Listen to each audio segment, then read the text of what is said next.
Polymorphis ini adalah salah satu bagian yang ketiga dari OP setelah encapsulation dan inheritance. Nah, sebenarnya polymorphis ini sudah pernah kalian pelajari. Maksudnya, apa yang bagian dari polymorphis itu ada beberapa diantaranya sudah pernah kalian pelajari.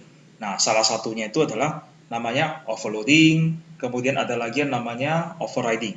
Nah, di sini kita akan lebih fokus lagi mengenai apa itu sih polymorphis. Nah, definisi polymorphis itu ada beberapa definisi. Kalau dari slide di sini, dia adalah menyatakan suatu kondisi di mana suatu kelas itu memiliki sifat yang sama dengan kelas lain, sehingga kelas tersebut dapat menjadi kelas lain. Berubah bentuk. Nah, jadi kalau kita lihat dari slide, dari lecture note, definisi dari polymorphis itu adalah satu objek yang dapat memiliki banyak bentuk. Jadi satu objek dengan objek turunannya, dia dapat berubah bentuk. Nah, apa yang sudah kalian pelajari di dalam inheritance, kelas anak dapat memanggil sifat dari kelas induk. Nah, tetapi bagaimana kelas induk dapat menyamar menjadi kelas anak? Nah, jadi kita lihat contohnya dari coding. Misalnya di sini, saya menyediakan 3 kelas. Kelas hewan, kelas anjing yang turunan dari hewan, dan kelas kucing turunan dari hewan. Nah, saya memberikan hanya satu metode saja untuk masing-masing kelas. Misalnya di sini info hewan. Nah, isinya adalah saya mencetak satu saja, console.writeLine. Sorry, ada yang kurang. Console.writeLine. Ini adalah hewan. Nah, ini saya copy, saya pastekan aja. Nah, untuk yang anjing, maka di sini adalah info anjing. Ini adalah anjing. Kemudian untuk kucing, info kucing. Ini adalah kucing. Nah, sekarang dari 3 kelas ini, kita lihat implementasinya. Secara default, objek yang kita buat, maka diisi dengan bentuk dari kelas tersebut. Misalnya, hewan. Nah, objek hewan, dari kelas hewan, maka diisi atau dihuni dengan objek hewan. Kemudian juga, misalnya, anjing. Objek anjing dari kelas anjing dihuni dengan objek anjing. Nah, apabila saya panggil untuk hewan dot, nah, maka akan ada info hewan. Kemudian kalau anjing, ada 2 bisa dipanggilnya, info hewan dan info anjing. Nah, ingat inheritance, kita bisa memanggil info hewan karena info hewan adalah sifat yang diturunkan dari kelas hewan selaku induknya. Nah, jadi misalnya di sini anjing.info hewan, kemudian panggil lagi anjing.info anjing. Nah, apa yang terjadi? Kita lihat. Ini adalah hewan pertama, efek dari hewan.info hewan. Ini adalah hewan, efek dari anjing.info hewan. Ini adalah anjing, efek dari anjing.info anjing. Nah, ini yang kalian lihat, kalian pelajari di submateri sebelumnya. Nah, sekarang saya ubahnya agak berbeda. Kelas induk akan menyamar menjadi kelas anak. Nah, ini saya hapus. Sekarang hewan sama dengan new. Anjing. Agak aneh ya.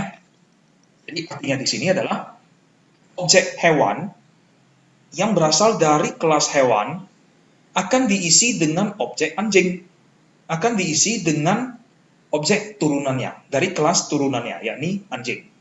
Jadi artinya kita ibaratkan tersebut, objek hewan itu adalah kotak.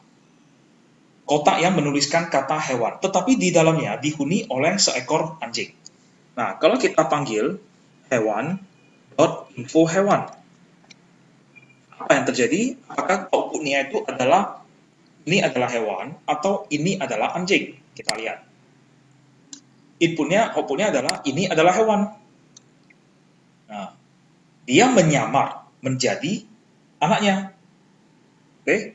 Nah, tapi sebenarnya itu adalah kulitnya itu adalah hewan. Oke, kita lihat lagi.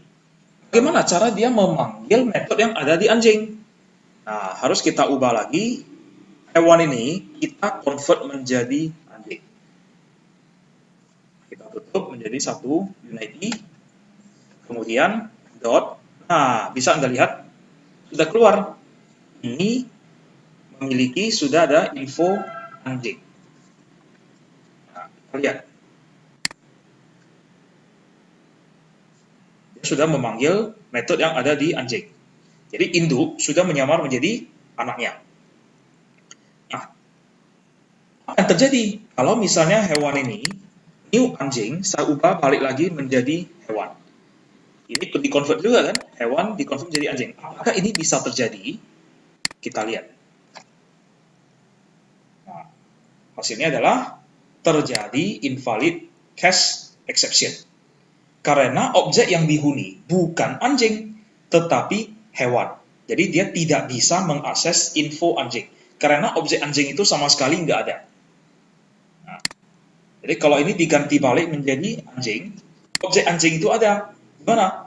Di dalam objek hewan itu sendiri. Nah, ini adalah ilustrasi gambaran umum bahwa satu objek dapat berubah menjadi banyak objek. Jadi objek induk dapat berubah menjadi objek anak. Nah, itu adalah konsep dasar dari yang namanya polimorfis. Kemudian, pada slide ada disinggung mengenai operator is. Nah, apa sih operator is ini? Operator is digunakan untuk mengecek apakah suatu objek itu berasal dari kelas tertentu. Nah, maksudnya apa?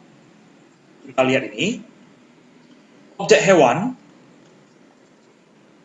apakah objek hewan ini, dia adalah dari kelas hewan atau kelas lain? Nah, kita coba lihat. Console.line, kita cek. Hewan is hewan. Saya kerjakan lagi. Hewan is anjing. Hewan is kucing. Apakah objek hewan itu isinya adalah hewan, anjing, atau kucing? Nah, kita lihat. True, false, false. Artinya objek hewan itu berisi kelas hewan. Dia bukan anjing, bukan kucing. Nah, sekarang saya ganti. Ini menjadi anjing. Apa yang terjadi? Apakah objek hewan itu adalah hewan? Iya. Karena anjing adalah turunan dari hewan. True. Apakah objek hewan itu adalah kucing? Iya. Dia adalah kelas kucing. Saya balikkan lagi. Ini menjadi kucing. Apakah objek hewan adalah kelas hewan? Iya, karena kelas kucing adalah turunan dari kelas hewan. Apakah objek hewan ini adalah kelas anjing? Bukan. False. Apakah objek hewan ini adalah kelas kucing? Ya, karena diisi oleh objek dari kelas kucing. Nah, ini adalah gambaran umum dari yang namanya polimorfis serta operator is.